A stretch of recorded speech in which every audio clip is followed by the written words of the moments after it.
You're 16, kneeling on the floor of your dad's garage, welding a cracked trailer hitch with a hand-me-down Lincoln Tombstone that cost about $578 new. 25 years later, the same trade tops out at a company sale worth about $475 million. Between those two numbers sits a trade of about 10,400 people in America, working inside dark, pressurized steel most people never see. They build, assemble, and repair the boilers and pressure vessels that power plants and refineries are made of. The money isn't in the wage. It's in the per diem, the outage overtime, and the day you sign the paper or sell the shop. Most of the work happens hundreds of feet up, inside steel, on a clock that bleeds money every hour the plant is stopped. This is every level of a Boilermaker's career in America, and what it actually costs to climb. If you like breakdowns of how careers actually progress, like and subscribe so you don't miss the next one.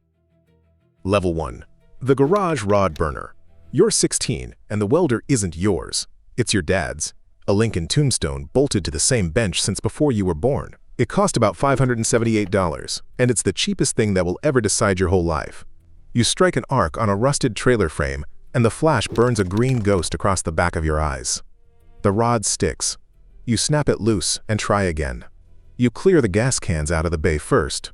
A Boilermaker named Hillary Peach, out of Local 359, calls this trade welders and mechanics, fabricators and riggers. All of it starts with not blowing yourself up. You wire brush the joint down to bare metal, clamp the two halves square, and tack each end before you run a single bead. Then you run a stringer down the seam, chip the slag with a chipping hammer, and grind the lumpy cap flat with an angle grinder. The first bead looks like a row of dimes laid by a drunk. The second one holds. You load the trailer, and it doesn't move. Your dad runs his thumb down the weld and says nothing, which is how you know it's good.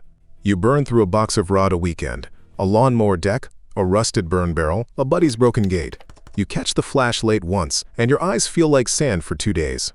You quit closing them before the arc catches. The garage smells like ozone and hot flux. The arc cracks like a bug zapper the size of a door, and you wouldn't trade the noise for anything. None of it pays a dime. It's a saved repair, a trailer that tows, a skill nobody handed you. It's just you and the steel. There's no test here, no foreman, no card. Just a kid who likes the heat, self-selecting into a trade he hasn't heard the name of yet. The hands that learn this bench end up inside boilers. Ready for the first one that pays? Level 2. The Indentured Apprentice. You're 18. And the first thing you sign isn't a contract.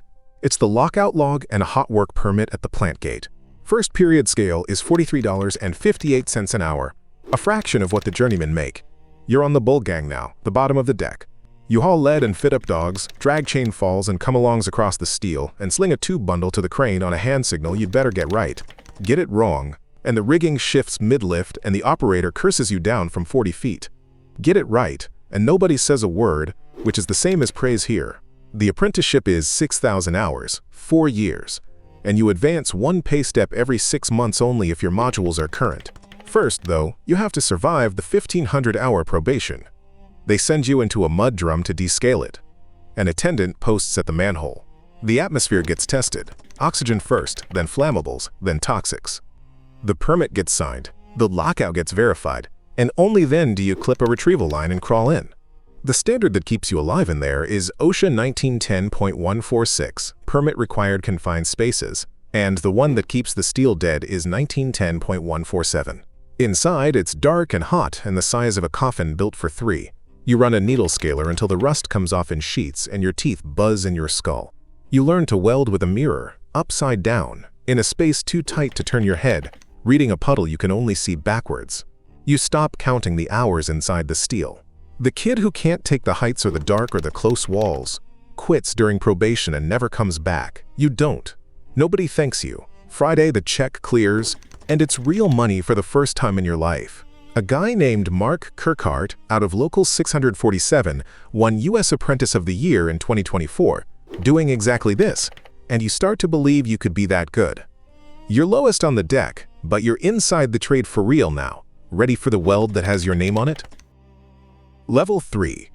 The Journeyman Tube Welder. You're 25, you've got your card, and Journeyman Base runs $62.25 an hour, plus a full benefits package. But the wage isn't the test is a piece of steel called 6G. a pipe fixed at a 45-degree angle, welded all the way around, in every position there is, without ever moving it. Pass the 6G coupon to ASME Section 9, and you can weld in any position, anywhere, on code. The proctor hands you the coupon, marks the time, and walks away. Then the real work begins. A TIG root pass, run with a mirror, welding upside down and around the back of a tube you can barely reach. You run the root, the hot pass, the cap. Then you wait, because the coupon goes under X-ray, and the film doesn't care how the weld felt to run. It passes. Now your name means something on a weld map. They send you into a 660-megawatt boiler in Nebraska City, the kind of unit where a single tube leak takes the whole plant down. Here's the number that runs your whole career. 54% of all forced outages at coal plants come from boiler tube leaks, per data the National Energy Technology Lab pulled from the fleet. Water wall tubes are the worst offender. You climb the scaffold inside the firebox, 200 feet of dark steel above and below you, and you find the leaking tube. You isolate it and lock it out. You cut the bad section out with a torch, bevel the ends, and fit the new spool with a clamp. Argon hisses, the tube glows cherry red, and your helmet fogs in the confined heat. You lay the root, the hot pass, the cap, with low hydrogen rod, and you hand it to the inspector for radiograph. The film comes back. There's a pinhole of porosity in the root, a defect. And on a code weld, a defect is a failure. They cut your weld out. You eat that one quietly, climb back in, and do it again. Slower, cleaner, every move deliberate. The second film is clean. The tube holds steam at pressure, and the unit comes back online. A Boilermaker named Gage Van Wychen, out of Local 73, took the top Boilermaker award at the 2024 Canadian competition for welds exactly this good. You stop checking your own welds twice. You already know. One tube. The repair on a bad one runs $2 to $10 million. Your name is on a weld that holds, or on one that fails, and there's no third option. Ready to chase that pressure across the whole country? Level 4. The traveling outage hand. You're 30 now, and you don't wait for work. You chase it on a union travel card from one shutdown to the next across the country. The locals call you a boomer, a tramp, a traveler. Outage rates run $42 to $52 an hour, but the wage is the smaller half of the math. The bank gets built on per diem, $100 to $200 a day, tax-advantaged, paid while you sleep in a motel, and bank it. You work the schedule they call 7/12s, 7 days a week, 12 hours a day, until the unit is back. Here's why the clock matters. The plant loses $125,000 an hour when it's down. You make $42 to $52 an hour to bring it back. So when a unit drops on a forced outage, you mobilize that night, badge in, and stand the pre-job safety brief in the dark. You lock out the energy and tag it. You open the boiler, scope the tube damage, and start cutting. You replace air heater baskets and water wall panels, weld reheat pendants in the back pass, and rig a heavy section up at dawn while your hands are still numb. The overtime stacks. Sundays pay double. A strong shutdown season clears over $150,000 in a good year. You hydro the system to prove the welds, close the unit up, and demobilize before the steam is even back. Then you do it again. The pre-dawn alarm doesn't wake you anymore. You wake before it, and the leads are already coiled in the truck. The work is real, the money is real. But home is whatever motel is closest to the plant. The road is hard on the ones who can't take it, but a skilled hand willing to travel never sits and never has to. You closed this one, ready to stop turning the wrench and start running the deck. Level 5. The general foreman. You're 40 and you don't weld anymore. You plan. A general foreman pulls about $92,530. Push up to project superintendent, and it's $115,618, both off the NCCER 2026 Construction Craft Salary Survey. The Boilermaker craft averages $80,811 in that same survey, so the jump to running the job is a real one. The torch was simple. The schedule is not. The scope lands 12 to 18 months out, and you plan the manpower and the parts against the owner's restart date. You mobilize the crews, write the daily safety plan, and hold the toolbox talk before the sun is up. You sequence the crane picks, walk the deck enforcing fall protection, and handle the inspector and the owner's rep in the same hour. Then the deck goes quiet. Then the thing that defines the job happens.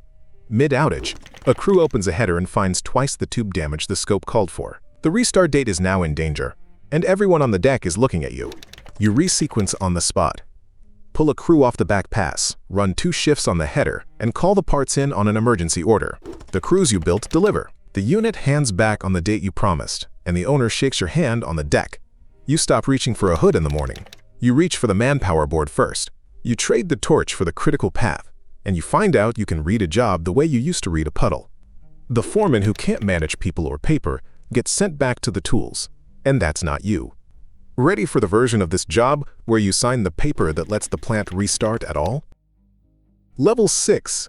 The Commissioned Inspector. You're 50, and there are 2 roads to the top, and both end the same place. You're the one who decides whether the steel is safe. The first road is the commission. You hold an authorized inspector commission from the National Board, renewed every year, and you make about $77,000 to carry it. You do the certificate inspection that lets a plant legally restart. You review the data report, walk the external, then the internal, where the build allows it. Take ultrasonic wall thickness readings off the shell and witness the hydro test. Then you either issue the certificate or you don't. The plant waits. The hardest call in the trade is the one where you fail a vessel and shut a plant down. And you make it anyway, because the paper has your name on it. You stop signing welds. You sign the paper that says the welds are good. The second road is ownership. You hold the R stamp, the National Board authorization to do code repairs. You run a shop, you bid the code work, and you build the company. And then, if you build it right, you sell it. A man named Rich Harrington ran a contractor built on this craft, and in 2025 he sold it to Legends for about $475 million. The deal was $325 million in cash, about $100 million in stock, and $50 million deferred. The kid who burned rod in a garage now signs the paper that decides whether steel holds or owns the company that builds it. The view from here is a cold, signed-off boiler and ink drying on a commission card. Ready to see what the whole climb was actually worth? Final beat. So add it up. The median wage in this trade is $73,340, and that was never the real number. The welder you started on cost about $578. The company at the top of this trade sold for about $475 million. That's the spread of a single craft. The same hands at both ends. The highest paid person in boilermaking may never be the best welder in the building. It's the one who signs the paper, or the one who sold the shop. The road cost you 1,000 motel nights and a few birthdays you watched from a phone, and you'd do it again, because the trade gave you more than it took. The hands that were scared of the dark inside that first drum walk into pressurized steel now, without a second thought. The flash that blinded you at 16 is a reflex you don't even notice. Somewhere tonight there's a kid kneeling in a garage with a Lincoln Tombstone that cost about $578, burning his first rod on a trailer hitch. He's catching the flash a half-second late. He has no idea the same machine is sitting on a shelf in the office you own now. He has no idea that bead is the first rung. You did. The trailer holds, the arc cracks, and the climb starts again, one bead at a time.